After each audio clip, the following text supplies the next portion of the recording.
guys, today I'm going to be doing the old wives' tales gender predictions to see if you guys can help me guess if I am having a boy or a girl this time. I have about 11 different old wives' tales. Actually, some of them are old wives' tales and some of them are just things that people go by, I think. And the answers to each one according to like my symptoms and things like that. And at the end of the video, I want you guys to comment below and tell me if you think I'm having a boy or a girl. Okay, so let's just get started. The first one I have is, this is for people that are on their second or third or fourth pregnancy. And you basically just compare your symptoms to your last pregnancy. So if my symptoms would be similar to last time, then I would be having a girl because I already had a girl. And if they were different, then I would be having a boy. So in the first trimester, my symptoms were a lot different this time. With Jane, I could hardly smell. Any smells would make me sick. And I had food aversions to almost everything, but mainly like Mexican food, which I really love, as well as red meat, which I really love. So that was very strange. And that lasted pretty much the whole first trimester. This time around, I haven't had that at all. I didn't have any smelling issues. My sense of smell is heightened, but not as much as it was with Jane. And also, I didn't have any food aversions whatsoever this time around. I had indigestion both times, but I feel like this time was a little worse. And the only other symptoms I had were, with Jane in the first trimester, I broke out on my neck a lot, like really, really bad. And I didn't have that until just recently, in the second trimester this time. And it's not as bad as it was with Jane. So I'm gonna give 1 point to the boys for that one. Okay, the second one is, are you carrying low or high? This one was kind of hard because my belly is just now starting to show, but I can tell that I'm definitely carrying lower because of the way my pants feel compared to last time. And so if it's low, then it's a boy, and if it's high, it's a girl. So I'm giving another point to boy for that one. The third one is, did the baby steal your beauty? Basically, if your hair has gone a mess and your face, you're breaking out and your skin is dry, then the baby has stolen your beauty, and that means that it's a girl. And if not, then it's a boy. So I'm gonna go with yes, the baby has stolen my beauty this time. Not as much as with Jane, but like I said, I am breaking out now on my neck and on my face more than I am when I'm not pregnant. My skin is dry, but it also is the winter time, so that might be why. And my hair is just doing whatever it wants to do. Although I haven't been taming it as I should anyways. So, but I'm going to give a point to the girl for that one. The fourth one is the heart rate. So this is an old wives' tale. If the heart rate is lower than 140, then it's a boy. And if it's higher than 140, then it's a girl.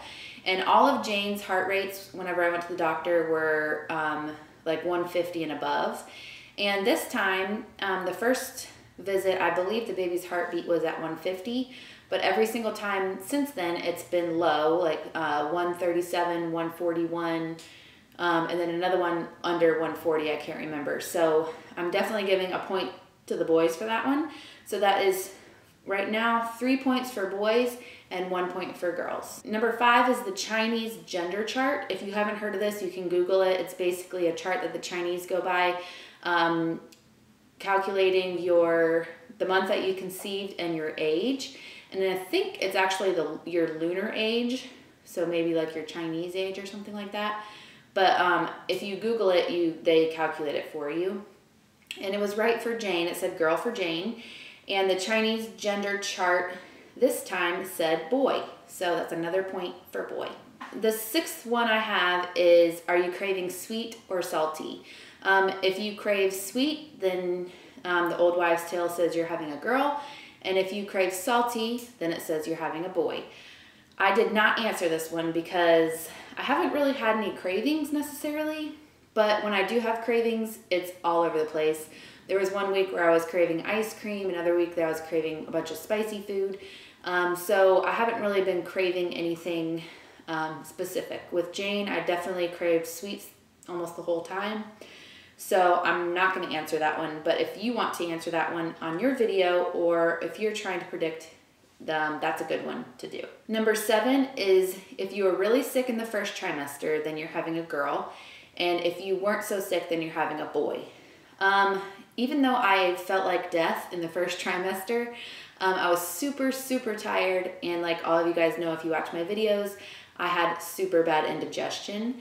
But when they are talking about being really sick in the first trimester here, I believe they're talking about actually being nauseated and vomiting and being really sick that way. So no, I never actually threw up this time. I threw up once with Jane. So I'm going to give another point to boy. So that's 5 for boy, 1 for girl. Number 8 is mother's intuition. I'm not sure if this is an old wives' tale or not, but I did my intuition and I did Chris's intuition. I read somewhere last time when I was pregnant with Jane that usually the mother's intuition is wrong and the father's is correct. So last time that was true. I thought I was having a boy last time. Chris thought girl, and we had a girl. So this time, again, I think boy, mainly because my symptoms were so different. And on my side of the family, it goes girl, boy, boy. On Chris's side of the family, it goes girl, boy, boy. I know that really doesn't matter, but I just keep thinking that it's definitely a boy. So that's another point for boy. And number 9 is the father's intuition, and Chris thinks it's going to be a girl. He is hoping that it is a boy, I believe, but he thinks that it's a girl this time.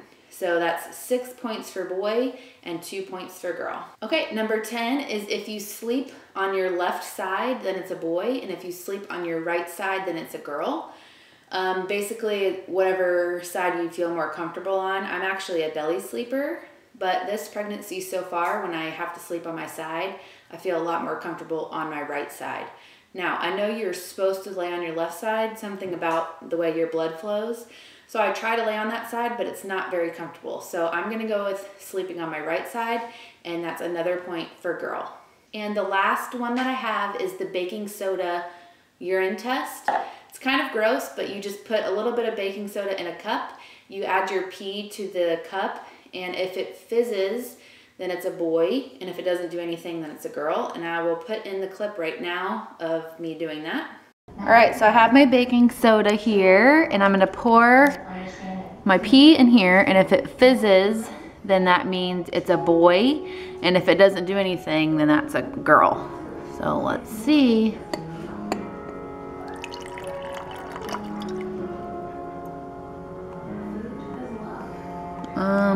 Pretty sure it's not doing anything at all.